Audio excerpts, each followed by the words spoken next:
questions, and the sky is full of rain. When I'm worrying about what I can't change, I take a look at my reflection and try to make a funny face, and for a second all my sorrows melt away. As if we just smile, we can forget all of our troubles for a while. We can just live inside this moment. You and I get through the darkness, knowing we'll find the light. If we just smile, if we just smile, yeah, if we just smile.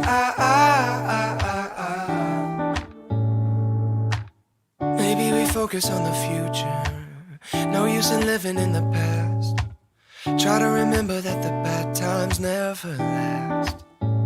And every day one step at a time, we gonna make it alright. If we stick together, we'll be fine. 'Cause if we just smile, we can forget all of our troubles for a while. We can just live inside this moment. You and I get through the darkness, knowing we'll find the light. If we just smile, if we just smile when the sky is falling, smile when the love comes calling. We can take tomorrow on with style. If we just smile, we can forget all of our troubles for a while. Yeah, we can just live inside this moment. You and I get through the darkness, knowing we'll find the light. If we just smile, if we just smile,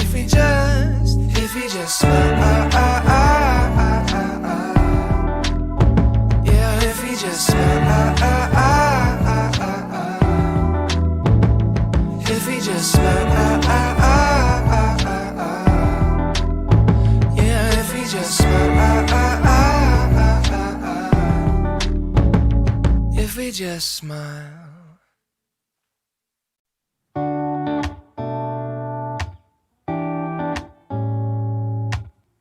When my head is full of questions and the sky is full of rain, when I'm worrying about what I can't change,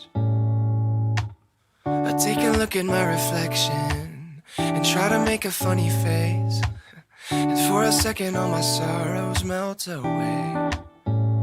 As if we just smile, we can forget all of our troubles for a while.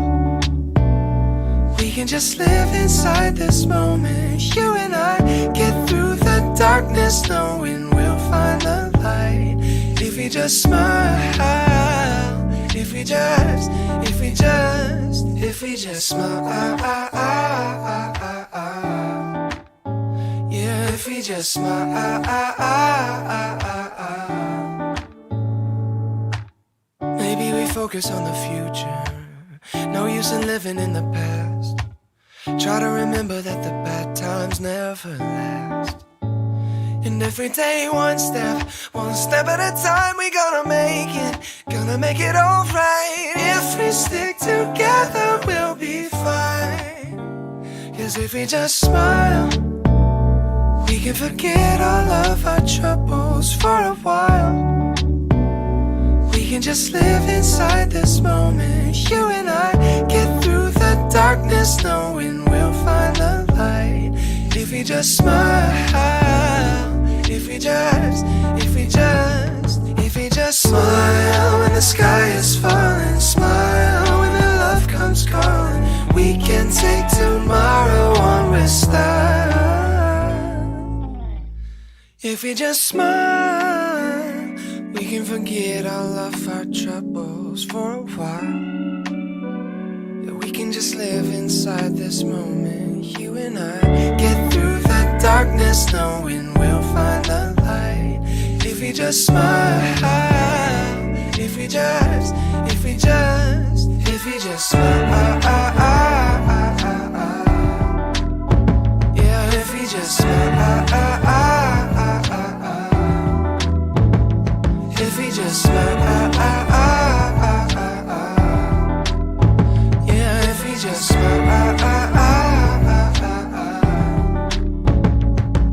just. Hey everyone, good morning.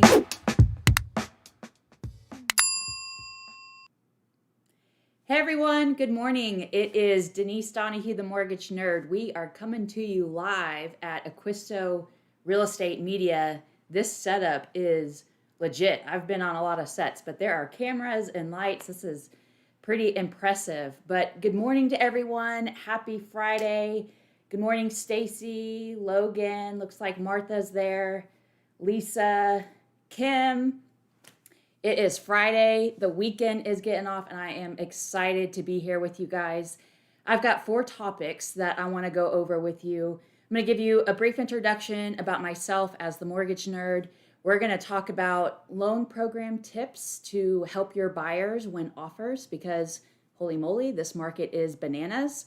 Then we're going to talk about if you're a listing agent, some deeper questions that you need to be asking when you talk to that loan officer about the strength of that buyer's financing, really because of the 2020 COVID stuff and what the changes did with income and employment, that you really have to start going deeper with those questions. And then we're going to wrap it up with a marketing tip. So let's get started.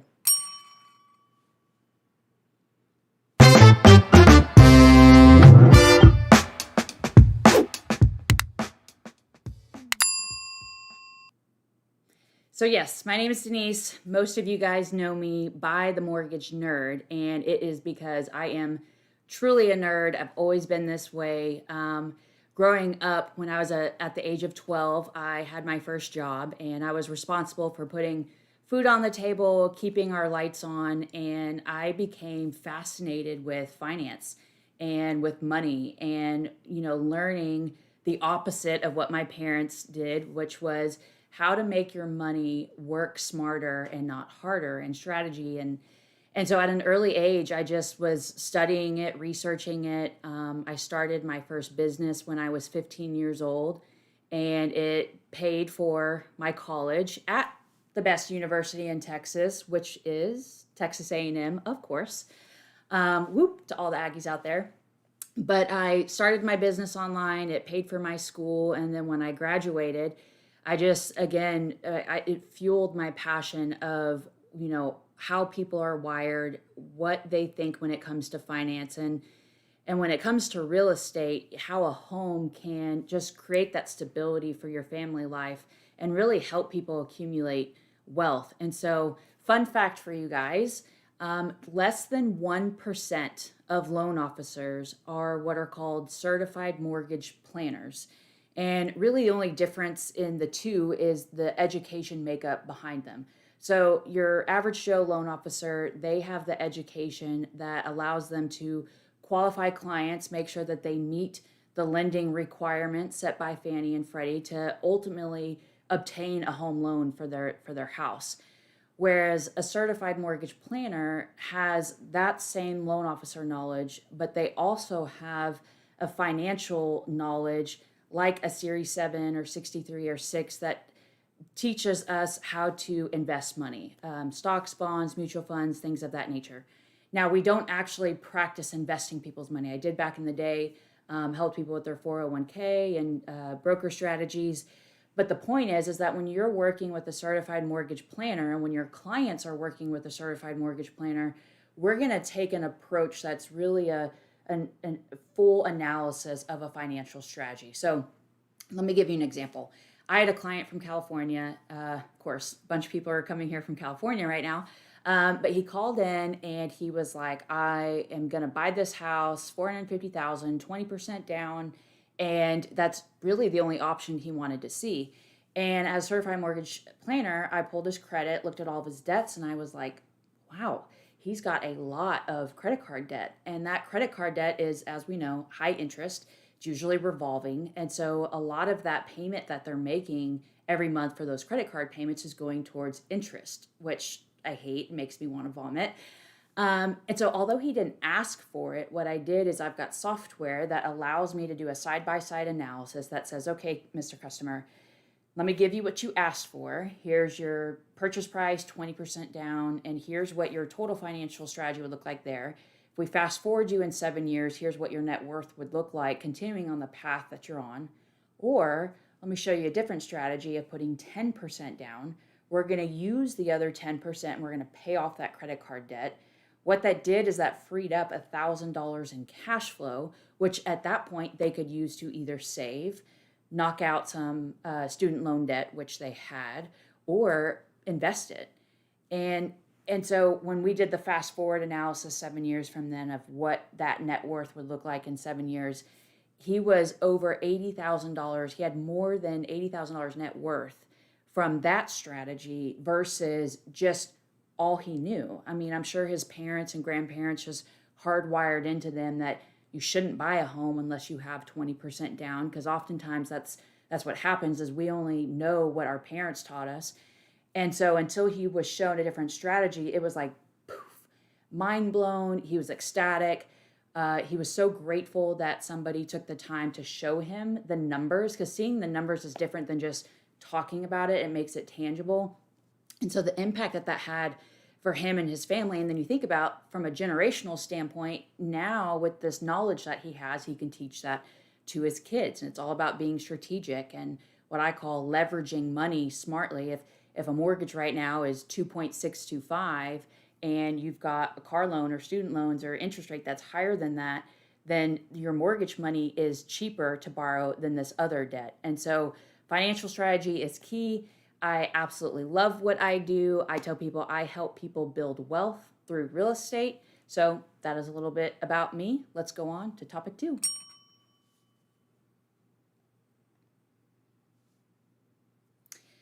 So topic 2.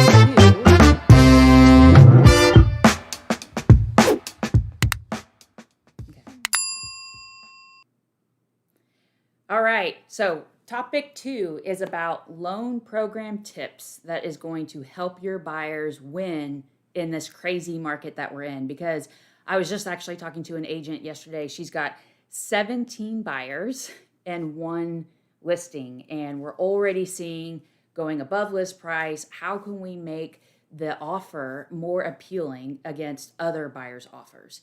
And so I wanted to share with you guys a loan program that we have. We have 2 different types of bridge loans. And I actually don't use the term bridge loan often with clients or real estate agents because it can be so confusing to the end client. They're not really sure what a bridge loan is, and they then formulate their own opinion of it.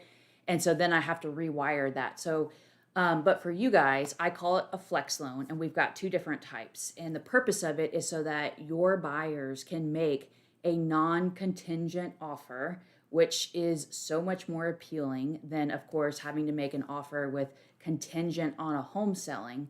And it is with our flex loan. So we've got 2 different types. We've got one that is a one-time close, which of course is ideal. And then we've got a second one, which is a 2-time close. And so the difference between the 2, to keep it short and sweet for you, is the one-time close means that they still have to have 5% down of their own money, and they still have to qualify carrying both mortgage payments. And we can write a non-contingent offer. We write the loan, we close on it. Then when they sell their current home, let's say it's 2 months later, we can re-amortize this loan without having to do a refinance, without having to do a second close. We rewrite the loan amount and the principal and interest payment as if they had that down payment from the very start, and then their payment goes right back down. So it's kind of like they had it at the very beginning. Super simple, easy. That is ideal. The second option is what's called the 2-time close. This is probably what you guys are used to as more of a bridge loan, but the 2-time close is 0% down, and they don't have to qualify from an income standpoint by carrying both mortgages, which is really cool because not a lot of people can do that. And so if you've got clients that are nervous about, how do I time this out? I don't want to list my house with inventory so low and my house flies off the market, and then where the heck are we going to find a house to buy? This option could be really convenient for them. And again, they can buy a home 0% down. Then once they move into that home and they're ready to sell this one, once this one's sold, the reason why there's a 2-time close is because we end up refinancing the mortgage we just did. We cover all the lender expenses. And then we are able to put that permanent mortgage for them, and they didn't have to deal with the hassle of selling and buying. So it's a little bit more of a headache to do the 2-time close, yes. But what is more of a headache? Listing your house and then being stressed out if you're going to be able to find one. And so a tip for all the agents out there is, this is a common fear that people have. I mean, if you have kids and you have dogs and you're thinking like, how the heck am I going to time all this out? This is something that I would be putting all over social media, saying things like, if you have a fear of selling and buying at the same time, I can help you with that. And there's different strategies. Of course, we can do leasebacks and things like that, but this is a loan program that you can keep in your back pocket. Last summer, when things were bananas, we had real estate agents using this all the time. And here's the thing, our CEO ran statistics, and although we pre-qualified them this way, we wrote the offer this way, 84% of the time, the client didn't even have to exercise this program because their house sold before they ended up closing on the new home. It's just really a way that we can write a non-contingent offer, and we can truly close without having to sell this one.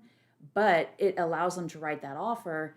Given the market and how low inventory is, the reality is that this house is probably going to sell. So use this loan program, talk about it on social media, talk about it with your friends, because a lot of people have interest in potentially buying another home because interest rates are so low. They might be able to afford that 5th bedroom or that house with the game room or that house with the pool, but they've got this fear sitting in, how are we going to do all this? And it feels so overwhelming. So talk about this on social media. Feel free to connect with me after this. I can explain in more detail how some of the agents are using it for their buyers. Now we're on to the next topic.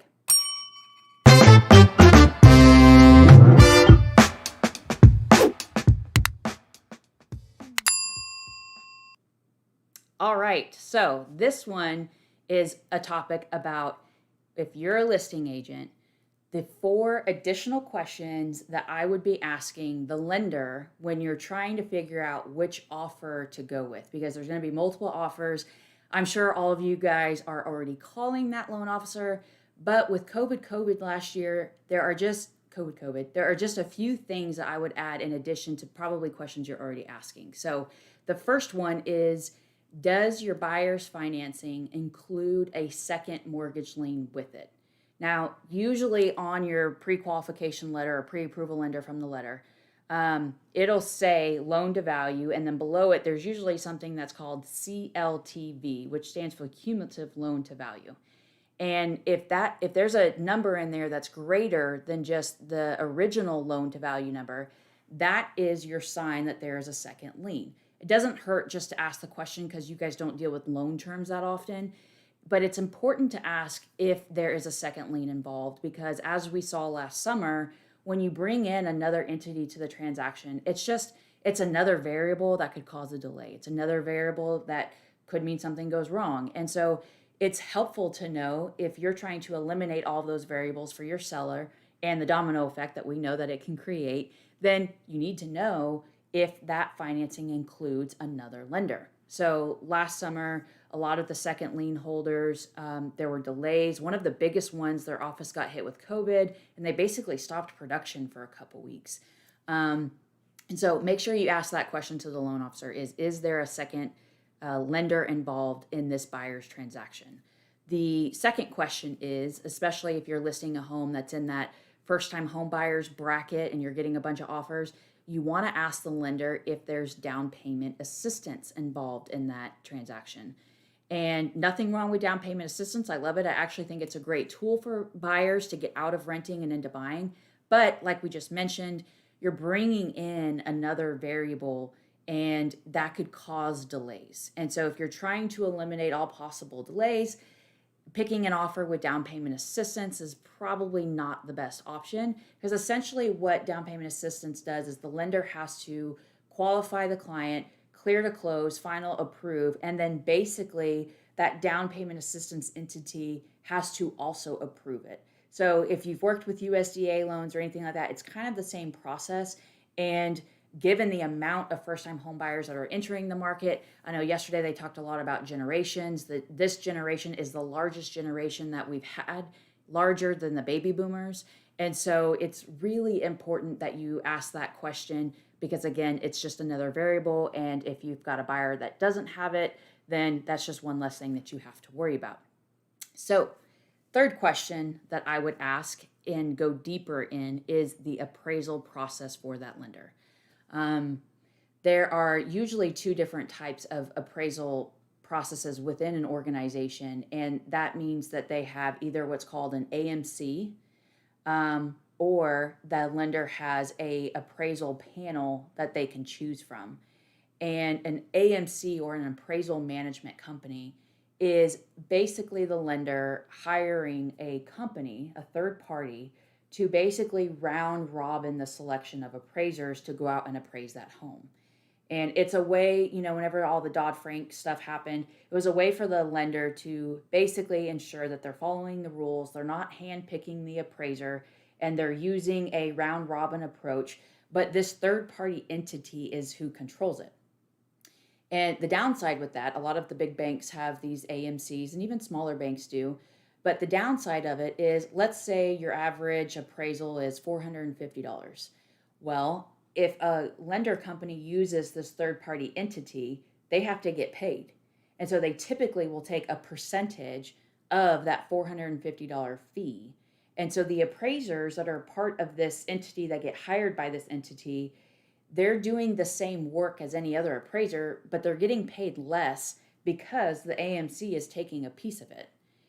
Versus lenders who have their own in-house appraisal panel, they would get paid the full fee, and lenders usually will vet out this appraisal pool more than what this big, massive AMC company might do. If you order from this AMC company, you might get an appraiser who is out in Garland coming out and appraising your home in Frisco, Texas. They might not know the area that well. Versus the appraisal panel, the lender is going to make sure that if you are a home and you're in Starwood, that an appraiser who knows that area is going to go out and appraise that home. Now, it's still legal because there are over, let's say, 10, 15, 20 appraisals in this pool. And so when the loan officer sends a request, it's still a round robin, but we can vet out these appraisers a lot more and have essentially more control than an AMC company. And so at the end of the day, if you have an appraiser that has to do a job that costs $450 and they're getting paid their full fee versus a portion of it, then what do you think the quality is of their work? And second question is if they make a mistake on that report, which happens all the time, sometimes it's just clerical. Sometimes they don't put the correct bedrooms or bathrooms or whatever. That report has to be fixed before the lender can close on that loan. We can't close with an invalid report. And so how hard do you think it is to get these people to fix that mistake? Or if we have a value rebuttal, how well do you think that they are going to be to consider that value rebuttal when they didn't even get paid their full fee? Probably not likely. So you want to be asking the question, one, hey, loan officer, what is your appraisal process look like? And I would say, do you guys use an AMC? Do you guys have your own panel? The scary thing is, a lot of them probably don't know the answer to that, but try to get the answer to it. And then the second question I would add to that is, on average, how long is it taking the appraiser to complete the process? Because there's nothing worse than a loan officer telling you, yep, this client's great, they're fully pre-approved, no concerns, your seller accepts the offer, now they're under contract, and then it's like, oh, surprise, this appraiser is taking 2.5 to 3 weeks to get, but you wrote a 17-day close. It's not anything to do with the financing, but it's the appraisal process and their turn times, especially when we hit these busy months and we're still in a refi boom, and a lot of refinances require appraisers to go out and look at their home. So they're busy. So make sure you ask those questions about the appraisal process because, again, we're trying to eliminate as many variables as we can to keeping the loan closing on time. All right, so the fourth one, this is important. The fourth one is, I know you guys already ask about income. Are they pre-qualified or pre-approved? Most of the time, real estate agents are really good about asking that question. But you have to go deeper because, unfortunately, with COVID in 2020, there were a lot of people impacted. Business owners were impacted from revenue standpoint. A lot of employees, they didn't get paid their regular bonuses or commissions and things like that. And as a loan officer, if you make variable income, things like commissions and bonuses, we have to have an average of that type of income because it fluctuates. It's not like a standard salary where we know it's guaranteed. And so typically it's a 12 to 24 month average, depending on the loan program, that we have to use to calculate that income. Well, I had a client, he works at Topgolf, and a large part of his pay was based on events that were booked. Well, in 2020, there's not a lot of Topgolf events that were being booked. So his commission income on his pay stub didn't look so hot compared to the prior year. And so if I was a loan officer and I'm qualifying them and I didn't do my due diligence by saying, okay, I'm only going to qualify you on this income that you had in 2020, that's not an accurate picture of their income. That loan officer didn't dig deep enough to know, let's look at your prior year and then let's put a story together that says 2020 was just a crazy year. Let's look at the prior year and then we can write a letter of explanation that says why this income was down. But as a listing agent, what you need to be asking that loan officer is don't say, has the client been pre-approved or pre-qualified? It's too easy for a loan officer to say yes to that. You really have to nail down the specific question that you're asking. Did your client submit the income documents to get qualified? Let them answer yes or no. Okay, great. Did you calculate the income calculation for them to qualify? Yes or no? I know that sounds crazy, but a lot of loan officers just collect the documentation and they don't actually calculate it to make sure that they qualify. So you actually want to take it a step further to ask that question. Did you run the income calculation? And then, yes, I would ask a third question that says, does this income calculation is there any concern with the COVID from the prior year, bonus income, overtime income? Is there anything that concerns you about their current income where COVID may have impacted it and we could have issues with loan approval? And the reason why it's so important to get that laser specific in your questions, especially this year, is because the market's moving fast and furious and loan officers are moving fast and furious. They're human, they're going to make mistakes, but by you asking that detailed question, it's going to cause them to potentially slow down. It's going to cause them to, okay, this agent knows what they're talking about. I'm going to go into this loan file and make sure that I'm actually giving them the right answer. And I'm not just saying yes, yes, yes, yes, yes, because my buyer's annoyed. They've made 10 offers on homes and they've missed out. So gosh, let's just get this buyer under contract. But it forces them to potentially stop and slow down and make sure that they're giving you the correct answers, because if this client goes under contract and then 2 weeks later, that loan officer has to call you and say, oh, they don't qualify. Their bonus income was a lot less in 2020 than it was in 2019. And so the underwriter thinks it's unstable. You're going to be like, well, hold on, we talked about this. And so those are the 4 additional questions that I would ask the loan officer. And I would also go ahead and prepare your seller that it's a crazy market. Income is difficult to qualify right now because of how many people were impacted from the year before due to COVID.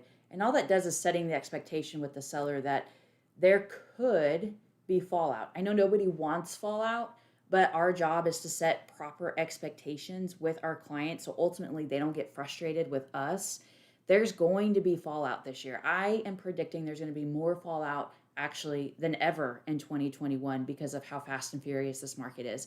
And so backup offers are going to be important, but preparing your clients' expectations for that is going to be even more important. And so an analogy I like to use with my clients, you guys are welcome to use it as well, is sometimes when you get into a mortgage loan or when you're in a middle of the real estate transaction, it's kind of like a baseball game.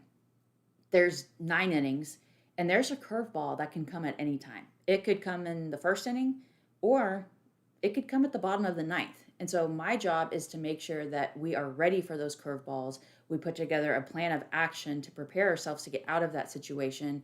But neither you nor I can prevent a curveball that doesn't have anything to do with our lane. It could be that the appraisal came in low, or it could be that we just had a guy send us tax returns and he had a $1,500 a month bill to the IRS every month that he failed to disclose. And so at the end of the day, it is our job to make sure that we get the win, we get through all 9 innings, hopefully as stress-free as possible, but don't paint the picture it's going to be rosy, because it might not be, and you don't want them to get frustrated with you. So hope that's helpful. Let's move on to topic number 4.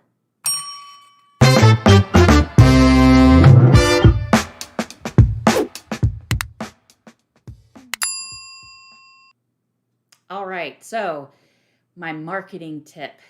For those who don't know me, I actually love marketing. That is my second passion. I think in my next life, I might be a marketing director, but I am all over social media. I love social media. Some of you guys might be rolling your eyes because you hate social media. Here's the thing. Early on in my career, I think it was around 2012 or 2013, I decided that social media was going to be used as a tool and not a toy. And that is sometimes the mind shift that we need to have as professionals, is that a lot of times we associate social media as a toy because we see our kids or our nieces or our nephews and how they use social media, and they use it as a toy.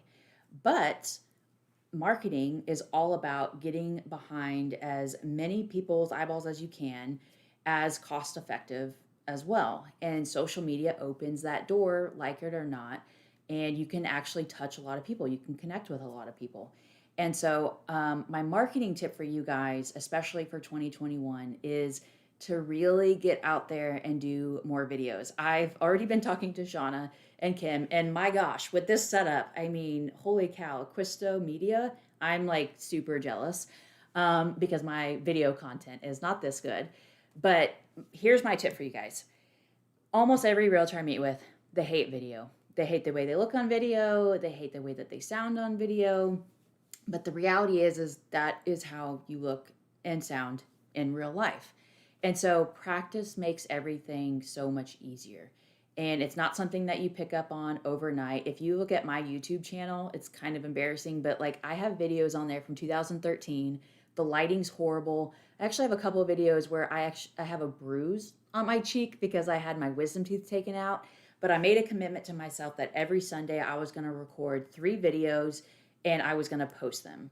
And then over time, I've created this library of content that is so helpful, and it's helpful in 2 ways. And this is what I really wanted to share with you guys.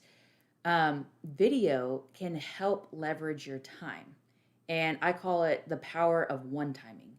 And so if you think about all the questions that you answer for buyers or sellers over and over and over again, what is the option fee check? What is the third-party financing? What happens if the appraisal comes in low? If I were you, I would get a sheet of paper out and I would write down all the questions, the most common questions that you get as a buyer and the most common questions that you get as a seller. And that is what I would start with. And I would make them short and sweet, 2 minutes or less. You've got the camera crew, and I would talk to the camera and answer that question as if a client was asking that for you. You really want to get it down on a client's level. You don't use realtor terms and things like that. And essentially what you're going to do is after that video is complete, you're going to upload it to your YouTube channel. And what you're doing is you're creating content for your YouTube channel. So if you're out and about because you've got showings on the weekend because this market's crazy, and one of your clients texts you and says, hey, I've got a question about XYZ, and you can't pick up the phone and call them right away, what you can do is on your phone, you can go to your YouTube channel, copy that URL and say, I'm so sorry. I'm currently assisting a client right now. I have a video that actually walks through this question for you. Let me know if this answers your question. If not, I can give you a call and you set the expectation of what time. You will find that video explanation will answer their question. And what that does is that lowers that person's anxiety right then and there. It gives them the information they need, which is what oftentimes that's all they want, is they want their question answered. And you didn't have to pick up the phone and have a 15-20 minute conversation about something that you can say in your sleep because you answer it over and over and over. And so start with the power of one timing, those questions that you answer over and over. Once you get comfortable with it, you'll upload it to your YouTube. That will start allowing you to have the confidence to move to the social media platform. Those videos can be used on social media, but right now, especially with Instagram, Reels is the newest thing. That's what's getting the most exposure right now. And that is, I would say, next level. You really want to get comfortable on the initial videos first, being comfortable talking to a camera, being comfortable with having light shine on you, because it's different. And so start there. And what I suggest, especially for the women out there, what I do is I pick a day on my calendar. So I've got a calendar like this. This is my marketing calendar. It's pretty cool. It is through the months, and I write down what I want my topics to be. I have on here what holidays are in that month, because it's really important that you are, in tune with current events. You don't want to post a video and it be Valentine's Day and your video have nothing to do with that. It seems a little off. And so what I do is I get my calendar in front of me and I look, okay, here's my February calendar. Here's what events are going on. We've got Super Bowl, we've got Valentine's Day, we've got President's Day. Where do I want my video content to go? What do I want my video content to be about? But what I do is I take one day out of the month. I bring a couple different t-shirts. I do my hair, I do my makeup, which I don't like to do. So all my other days, I'm in a ball cap and nobody knows. And I just knock out all those videos in one day. And usually I can do about a month or 2 months worth.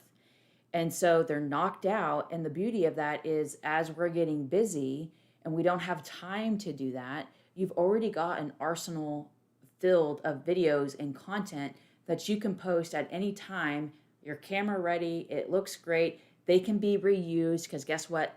People aren't paying that close of attention of, oh my gosh, Shana posted that video about this in February and she just reposted it in April. Nobody pays that close of attention to your social media. If they do, they're probably another real estate agent. It's not an actual consumer. But you can reuse them and they're valuable. And there is such a thirst from consumers right now to obtain information and education. And so you want to be the quarterback of that information. You don't want them to go to Google, but you've got to put it out there. And with social media, that is hopefully your sphere of people who already know, like, and love you. So don't be the secret agent. Don't not post about real estate stuff on your social because you're afraid you're going to annoy people. I know you guys already do a great job. I think Acquisto Real Estate sets the standard for that. I know Megan has a lot of help with you guys in your social media game, but it is important to show your authentic self. Get your video content ready, and then you can just schedule it. And when you get busy or you go out of town or you're traveling, your videos still show up. So mission 2021, video content is huge.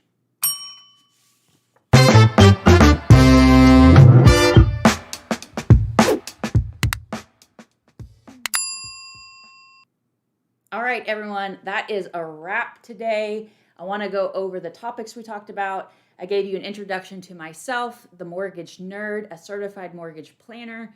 Less than 1% of loan officers are certified mortgage planners. The second thing we talked about is how to make a better offer for your buyers with potentially bridge loans. The third topic we talked about is listing agents going deeper, asking deeper questions to the loan officer who wrote the letter, so you can ensure a smooth and on-time closing for your sellers. And then last but not least, we talked about the marketing tip. Video is going to be an important strategy for your 2021.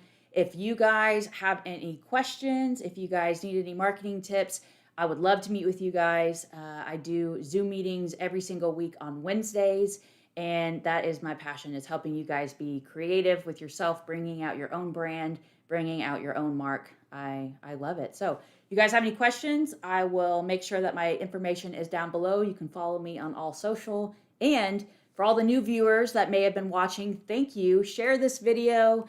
We always say share with friends, and make sure you hit the bell and subscribe. Until next time, thank you.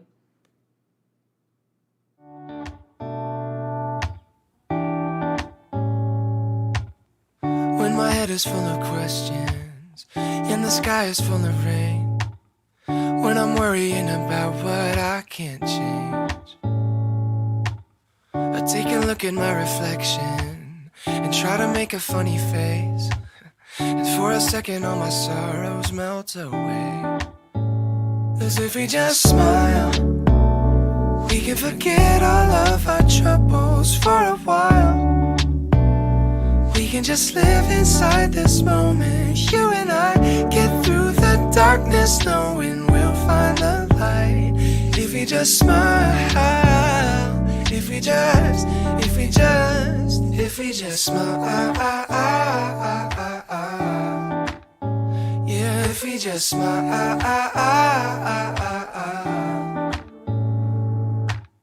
Maybe we focus on the future. No use in living in the past. Try to remember that the bad times never last.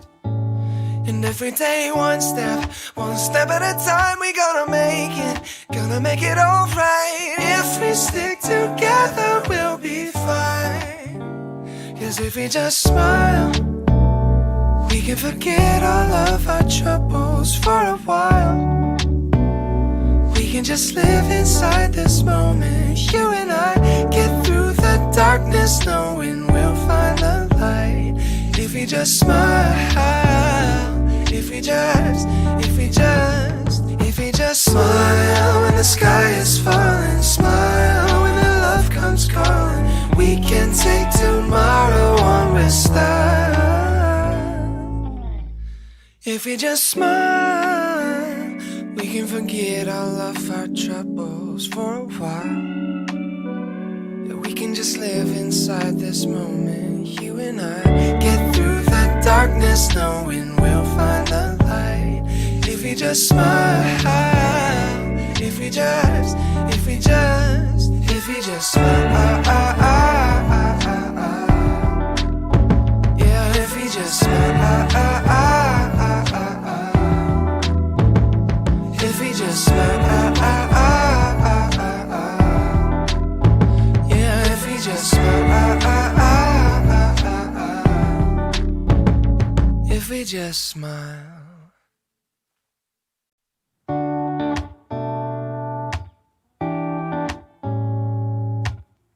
When my head is full of questions and the sky is full of rain, when I'm worrying about what I can't change, I take a look at my reflection and try to make a funny face. And for a second all my sorrows melt away. As if we just smile, we can forget all of our troubles for a while. We can just live inside this moment. You and I get through the darkness knowing we'll find the light. If we just smile, if we just smile, yeah, if we just smile. Maybe we focus on the future. No use in living in the past.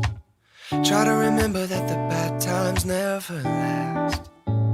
And every day one step at a time, we gonna make it alright. If we stick together, we'll be fine. 'Cause if we just smile, we can forget all of our troubles for a while. We can just live inside this moment. You and I get through the darkness knowing we'll find the light. If we just smile, if we just smile when the sky is falling, smile when the love comes calling. We can take tomorrow on with style. If we just smile, we can forget all of our troubles for a while. Yeah, we can just live inside this moment. You and I get through the darkness knowing we'll find the light. If we just smile, if we just smile.